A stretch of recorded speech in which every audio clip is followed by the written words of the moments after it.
Hey everybody, welcome to Board Game Heaven.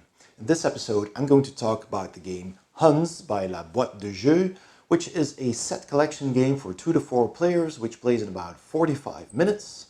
I'll open up the box and show you what's inside. I'll set up a game, explain the rules, and then I'll tell you what I think about it.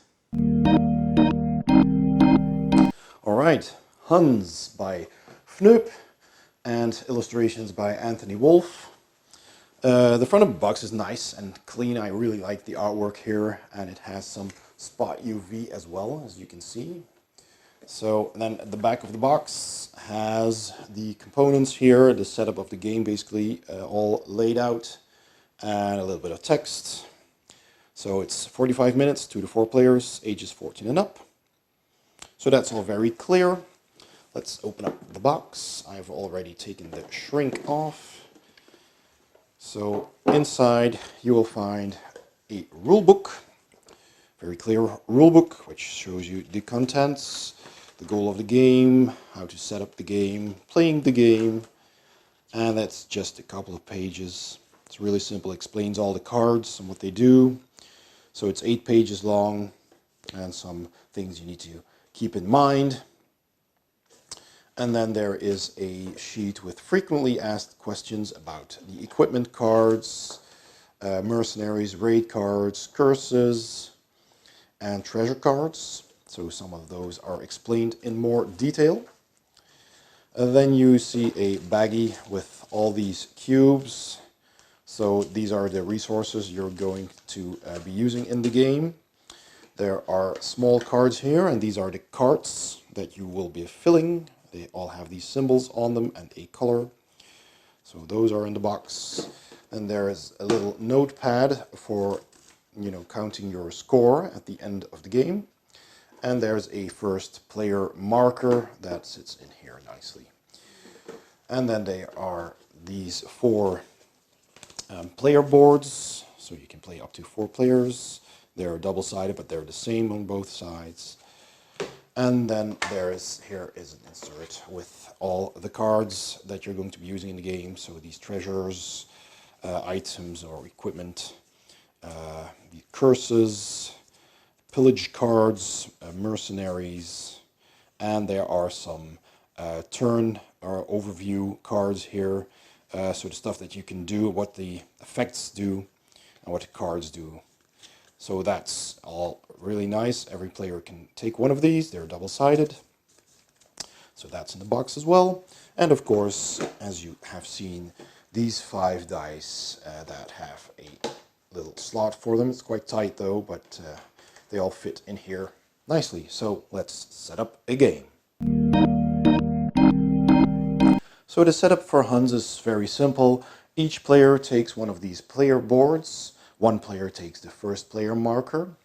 All the players take 2 of these wagon cards from the wagon deck, and 4 of them are turned over in the middle of the table. Then there's 5 decks of cards that all are shuffled.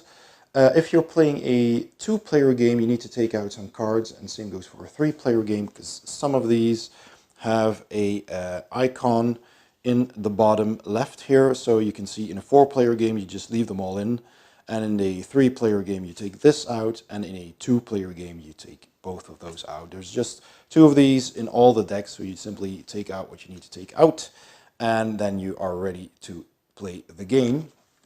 So in this case, if I have a 3-player game, I'd shuffle one of those in and leave the other one out. Also the cubes, there's 24 cubes of each color in here. If you're playing a 4-player game, you just use them all. In a 3-player game, you take out 2 of each color and you just put them to the side or back in a box. And in a 2-player game, you take 4 out and put them in the box. Additionally, in a 3 or 4-player game, the 3rd player takes any one valuable from the reserve, so they can start with 1 extra thing, and they can put that anywhere they want. So for example, on a cart they own. And then if you're playing a 4-player game, the 4th player takes 2 valuables from the reserve, which are these cubes, and they have to be of 2 different colors. And then you're ready to start the game. So the goal of the game is, of course, to gain as many victory points as you can. There are several ways of doing that that are explained on this handy card over here. So you've got all these cards, and they're explained here as well. So the blue cards are equipment, and they don't get you victory points, but they're basically cards that will help you get victory points easier. So these are good to get early on in the game. The red ones are the raid cards, and they always get you +1 victory point. And that's it. They just get you victory points. It's a sure way of getting them if you need some extra points. The mercenaries, they will also help you gain resources, and they're very handy to have as well, but they need to be fulfilled. So for example, this one, for example, has 3 slots on it. That means that he needs 3 cubes of any color on him, and then you can use this ability. There's icons here as well that I will explain in a bit, and it says if this is full, you get +1 victory point, otherwise you get -1. So they all have that. It says here as well, so +1 if it's filled, otherwise -1. Then there's the curses. These are basically cards that you give to other players, and they give you 1 minus point for each player. So in the 3-player game, that would give you -3 points if the curse is flipped. So I'll show that to you as well. These also have slots for cubes on them. So if you don't want to fulfill this, you can flip it, but that's in a 3-player game, -3 points. So if you fulfill them, then this doesn't work anymore. So as long as this is not fulfilled, then at the end of your turn, in this case, return 1 valuable from one of your mercenary cards to reserve, which is not good, of course. And all these curses are pretty nasty, so you want to fill them as soon as you can, or you just think, okay, I can take those 3 extra minus points and I'll just flip it over and then keep it on my side of the camp. And another way to score victory points is by getting treasures, and they get you +1 point per player if they're fulfilled. So now what this actually says, yeah, they have a condition. So in this case, they're all different. So in this case, it's just gain 1 victory point per player. That's always the case. If you have the most or are tied for the most raid cards. So if you have the most red cards, then this triggers. So these are conditional victory points, but they get you as many victory points as there are players. So that's pretty good to have as well. If you're, getting ahead with something, you can get one of these early and try to fulfill it that way. So these are all the victory conditions, the ways you can get victory points, but there is also the wagons. So each wagon you dispatch, which means fill it with cubes of the appropriate color. So in this case, that would mean this card would need 1 blue cube, 2 black, and 2 yellow cubes. And when that happens, you just put the cubes on it when you get them, and you flip it over and put it on your card stack over there. So each of these cards will get you a victory point per player. So that's pretty good. That's in the 3-player game, 3 points per card. And then you also get extra points for having multiple colors. So as you notice, these all have colors. This is blue, orange, green, and purple. That's the 4 colors of cards that there are in the game. And if you have a set, well, basically you get 1 point for each different color you have. So if you only have orange cards in your card deck over there, then that would be 1 point, but you're gonna have multiple colors, hopefully. So, 2 different colors, 2 points, 3 different colors, 3, and all 4 different, that's 4 points. Doesn't matter how many you have of those, only the different types of colors count. Or you can get the majority of a color of card, and that will always get you 3 points. So if you only have 2 or 3 different colors, then well, in case of 2 points, you'd see if you had the majority of any one color, and that would get you 3 points, which is of course more than the 2 of the 2 different colors. Or you can just try and get as many different colors, and if you have 4, then that will be. So you probably are going to get either 3 or 4 extra points with that. So okay, so how does the turn play? So the first player takes all 5 dice, he rolls them, and then you put them at the cards at their appropriate color. So this is a 2, this is a 3, 2, I rolled pretty well here. So let's just make that a 1 for example. So here we go, and you put those dice down, and then the first player chooses one of those, and then either picks that amount of cubes, resources, valuables, or that amount of cards, and then you pick one of those cards and you put the others back at the bottom of the deck. So let's say I'm the first player and I want to get some valuables here from the loot, loot pile. So I draw 2 cards and I look at those, and it says, well, at the end of the game, gain 1 victory point per player if you have the most or are tied for the most mercenary cards. And this one says for the most raid cards. So I'll probably be getting some of those raid cards. So, you know, I might focus on that because they always give you a victory point and some extra bonus. So that's pretty handy. So I'm going to take this one. I put it in my camp, and I just take that one and I put it back underneath the stack. And then I take that die indicating that that die has been taken, and then the second player can choose one of the dice and its resources or cards. So for example, the second player, he would like to get some equipment, or maybe he's got these cards here. He could get some valuables as well. Yeah, so let's just say you want some valuables. Now in this case, the 3 are black and red, but he only has this card with 1 red and 1 black cube. So he could take 3, but he can only place 1, and then he'd have to place the rest back. So that would be a waste of resources unless he wants to prevent someone else from taking those cubes. And in this case, he's got, for example, 2 blue one, or 3 even. So if that had been a 3, he could have taken all 3 cubes, put 2 here and 1 here. You can place cubes on as many cards as you want, but you cannot place cubes on a card, cards and one of these cards. So you have to choose whether to put them on, and in this case it's just the mercenaries and the curses that have slots. So if you have several of these in your camp and you take cubes from the resources here, then you can either place them on cards, on 1 card, or on as many cards as you want, matching the color, of course. So let's see. This player, he chooses to get, I think he'll choose to get these 2 cubes. So he takes 2 blue cubes, puts them on this card, takes the die, and that ends his turn. Then the third player's go is, and he already had 1 cube, being the last player. So he's going to take the 3, because he can use 3 of these valuables to put in this card, which has 3 black symbols. So that fills up the card really nicely and quickly. So then we're back to the first player. Now he can still choose between these 2. And since I have this card and I want to have the most red cards, I'm going to go ahead and take 3 of these, and then I'll choose one of them. Now let's have a look at these. So what do they do?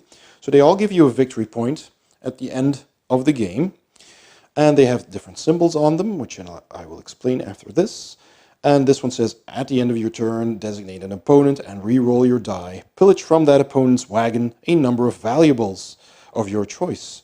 So that's pretty good to have, so you can steal valuables from them. This says pillage 2 valuables of different colors from the reserve, but it's 2, this is just 1. Or, well, actually, the number of valuables, yeah, that you rolled. Yeah, so that's either 1, 2, or 3, because the dice are 6-sided, but they're all 1, 2, and 3s. And this one says a total of 2 valuables from the stash, also of one or more opponents. Now, this is your stash.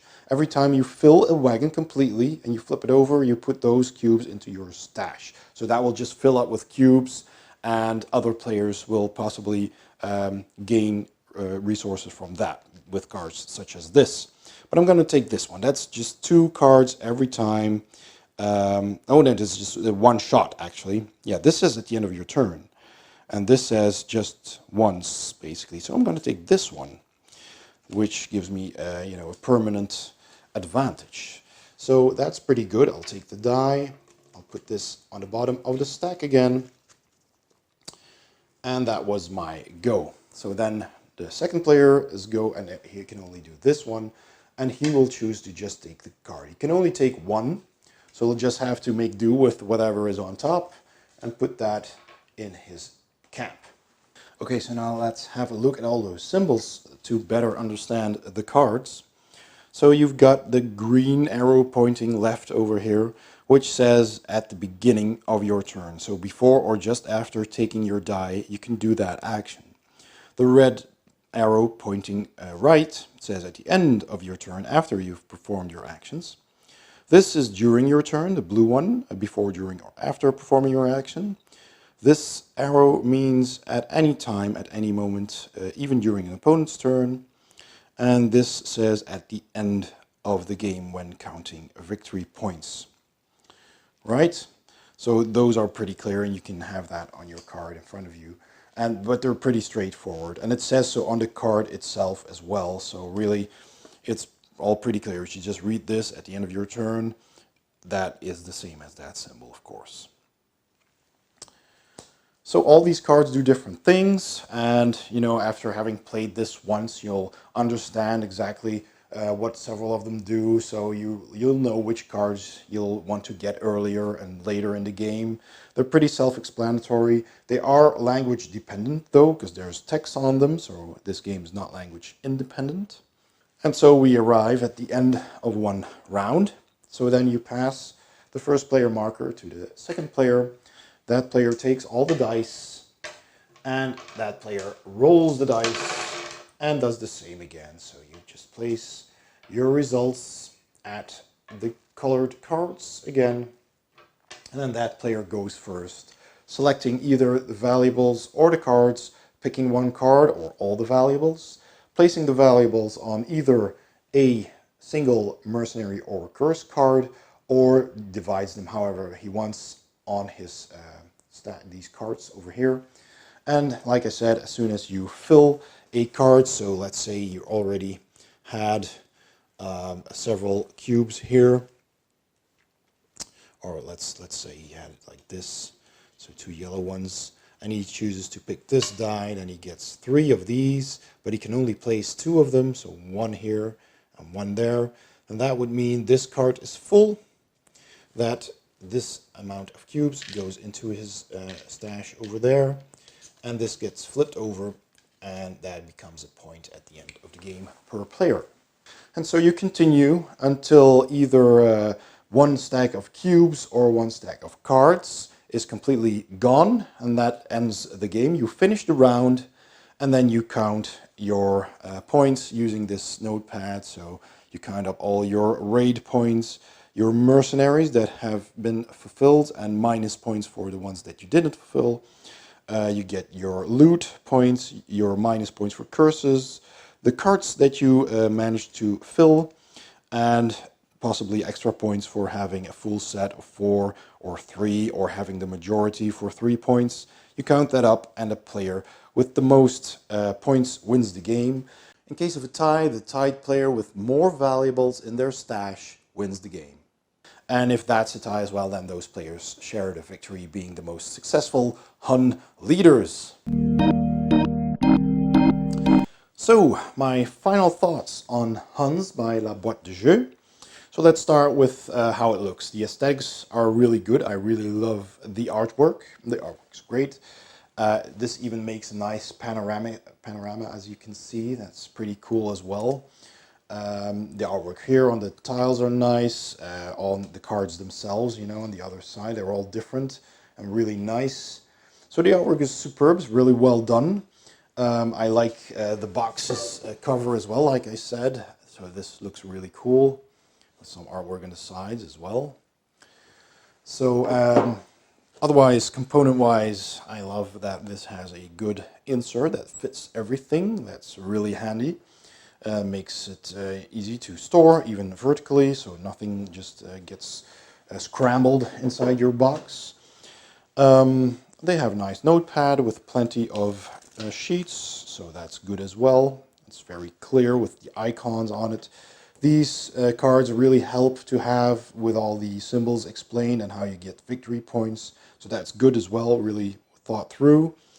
Well, the cubes are of course simple wooden cubes, but they do what they need to do, and it works.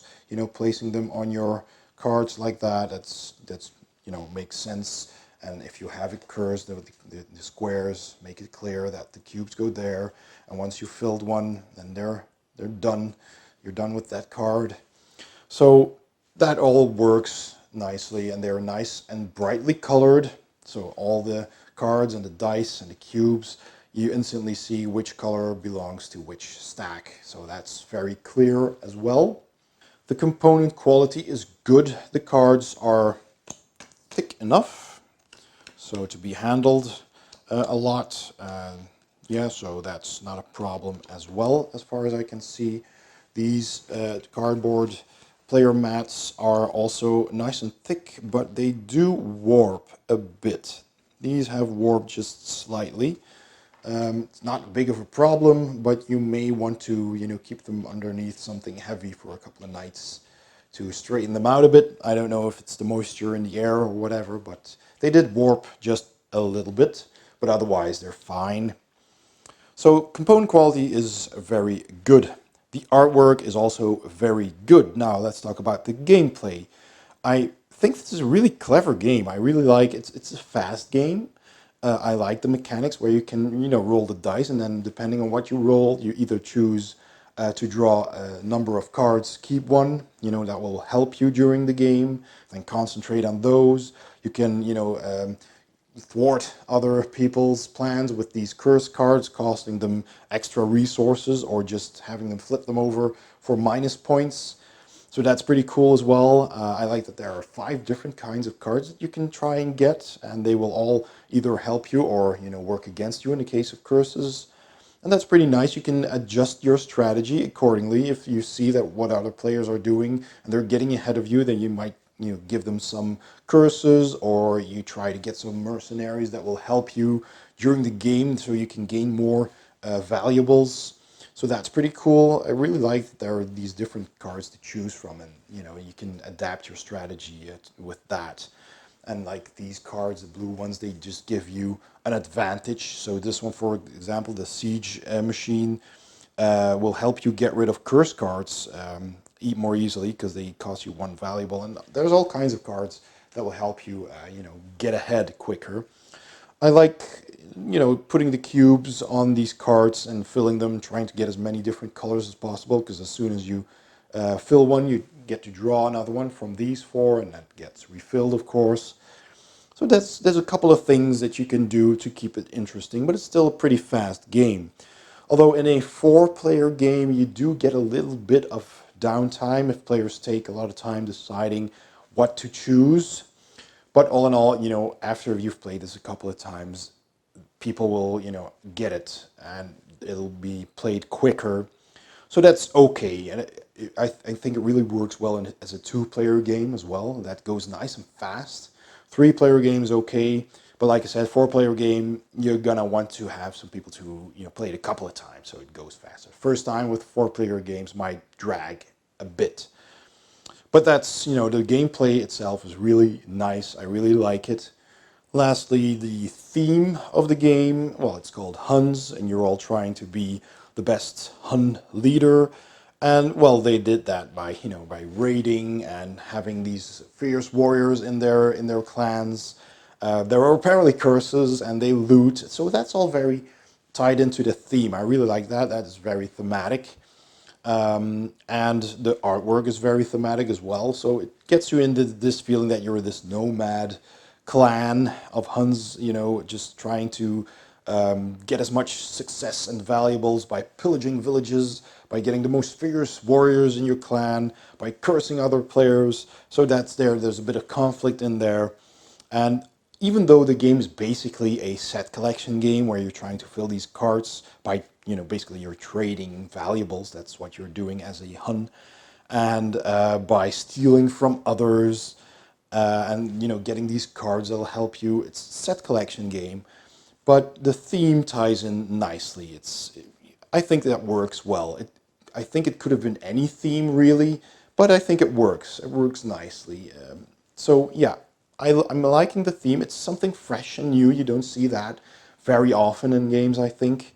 So yeah, I'm going to give that a plus point as well. So all in all, I can really recommend trying this game. This is a really fun game. I'm giving it 2 thumbs up. And so that was Huns, published by Boîte de Jeu. I'd like to thank Blackrock Games for providing me with this review copy. I hope you enjoyed the video. Thanks for watching. Don't forget to like and subscribe, and I'll see you next time on Board Game Heaven.